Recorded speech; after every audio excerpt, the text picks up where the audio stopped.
Let's see who else got paid, man. Myles Garrett just got a big deal too, man. 5 years, 100 mil. I think it was what 50 guaranteed. I want to say. Yeah, man. I got this pulled up. Hold on. I got nothing against the deal. Okay. So I just wanted to show you the numbers and everything. So he's 5 for 100. He's at $25 million a year. The next best guy in terms of money is DeMarcus Lawrence at $21 million a year. Frank Clark at 20.8. Trey Flowers at 18. That's 4. I guess Ngakoue. He's on the tag. 17. Cam Jordan 17. D Ford 17. So like that's $4 million over DeMarcus Lawrence, and then over some of these other top 10 guys. That's a decent chunk of change that he has over him. Yeah. Now, do you think that's going to be more the norm with these DNs coming up? Well, traditionally DNs do get paid more than like your outside linebacker types and stuff like that. But I think, man, you think it's going to like keep going up like this though? I don't see why it wouldn't. We talk about building a franchise, quarterback, pass rusher, left tackle. That's traditionally how it goes, man. And when you look at Myles Garrett, his productivity is there. Yeah, I'm not opposed to the deal. You can make the debate for me in terms of if he's the number 1 or top 3 just true DN edge rusher in the NFL. Like, you can make that debate for him. He has all that going for him. He's a very productive player. I don't have an issue with the deal. I think that's a guy that you want to keep. I mean, you drafted him where you drafted him for a reason. He's produced the way he's produced for a reason as well. So I think you do compensate him with the contract like that. They got him a year early, right? Yes. This was after his third year last year. So yeah, they got him a year early. So I guess that makes sense from a team standpoint. He's getting paid a decent chunk of change. And honestly, after like some of these names that I'm naming, getting him after his third year like that, some of these other guys are a little bit later in their career, like, Cam Jordan, and then you have J.J. Watt like down at 9. Yeah.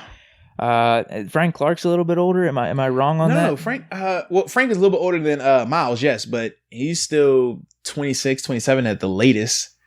Yeah, but that's what I mean, though, for Myles Garrett to get him at this age and at this point in his career. But Myles Garrett, I feel like is the better player between those guys you just named as it sits today. 27 for Frank Clark. Yep. So no, that's what I mean. It's like a combination of all those things to where it makes sense. Now, but see, it's stuff like that though. It makes sense to get him his deal early, right? Imagine if you waited a year or you franchise him after next year and now you're paying him 2 years from now with the productivity. He's going to command so much more. When I think of going back to the Dak situation, the reason why it's so frustrating, they could have taken care of this 2 years prior to this and got him way cheaper. It wouldn't even been a debate. Now you're sitting here 2 years later with the productivity. Now, after guys ain't got paid, the market is reset.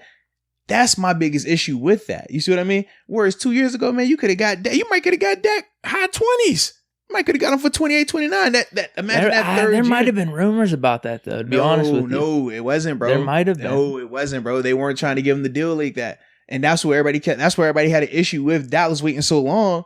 And that's why Dallas is viewed as the bad party right now, because it's like, bro, you're in this mess now because you drug your feet and paid everyone else but him. And remember the 1 year where they were actually talking about trying to get a deal done with Dak? That was the year they paid Zeke.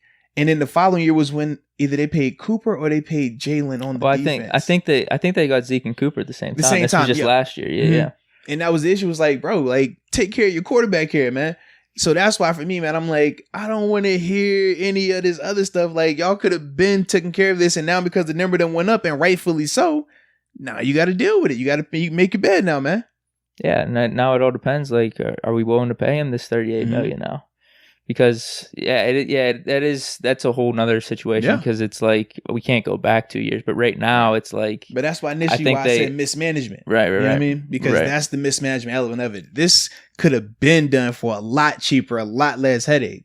But you paid people that didn't necessarily need to be paid at that time. Like I said, dude, I don't know. I thought there were rumors it was in the high 20s a couple years back, and then it got up into the 30s last year. I remember last year you talking about getting into the 30s. Yeah, that's what I mean. I don't know exactly what was going on there. But yeah, so I think for Myles Garrett, I think it makes sense, and for the Browns. But now my question to you is: I know we were talking about DN versus outside linebackers. Yeah. In terms of that amount, the DNs get a little bit more than outside linebackers. So what's going to happen here, in your opinion? In your prediction, looking forward a little bit. Here we go. We got TJ Watt. I mean, if you want to talk about production and all that type of stuff, he's on par with Myles Garrett for sure. Correct. I mean, Steeler fans would argue better. So he's outside linebacker though. Right. But he's technically a defensive end for us because he's that pass rusher type. So what do you think this type of deal is going to look like for him when looking at this deal for Garrett? I think it'd be similar to Garrett. I don't know if it'd be more, but this is the thing.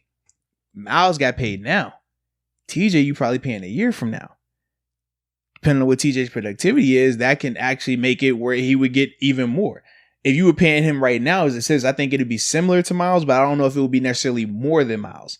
But going forward a year later, let's be real, man. If TJ keeps going the way he's going, yeah, he's going to warrant more money. And that's what we said how it goes. Like, you talk about the pass rush that you named in terms of J.J. Watt. When J.J. Watt deal was done, it was the mega deal. Then you remember when Vaughn got his deal, it was the mega deal. Then when Khalil went, it was the mega deal. So it's always whoever's going after is traditionally going to get more if they're equal players. Or even if they're close, just it always works that way.